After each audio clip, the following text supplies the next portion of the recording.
નમસ્કાર દર્શક મિત્રો, લોકસભાની અંદર ગુરુવારે ખૂબ જ મોટો હંગામો જોવા મળ્યો.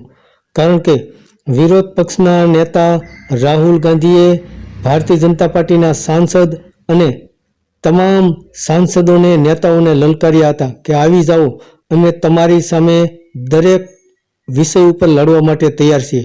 તો વાત જાણે એમ હતી કે લોકસભાની અંદર પંજાબના બે સાંસદો ચરણજીતસિંહ ચન્ની અને રણજીતસિંહ બિટ્ટુ વચ્ચે આમને સામને તૂતુ મેમે થઈ હતી, જેમાં ચરણજીતસિંહ ચન્નીએ રણજીતસિંહ બિટ્ટુ વિશે એવું કંઈક કહ્યું કે જેને લઈને રણજીતસિંહ બિટ્ટુ નારાજ થઈ ગયા અને તેઓ ચરણજીતસિંહ ચન્ની સામે ઊભા થઈ અને સામે આવી રહ્યા હતા. ત્યારે લોકસભામાં વિરોધ પક્ષના નેતા રાહુલ ગાંધીએ ઈશારા કરી અને તેમને બોલાવ્યા હતા અને કહ્યું હતું કે આવી જાઓ, અમે તમારી સામે લડવા માટે તૈયાર છીએ. અને ત્યારબાદ વિરોધ પક્ષના તમામ નેતાઓ પણ આગળ આવ્યા હતા, જેને લઈને ચરણજીતસિંહ ચન્ની સામે આવેલા રણજીતસિંહ બિટ્ટુ પાછા વળી ગયા હતા, પરત ફરી ગયા હતા અને પોતાની સીટ ઉપર બેસી ગયા હતા.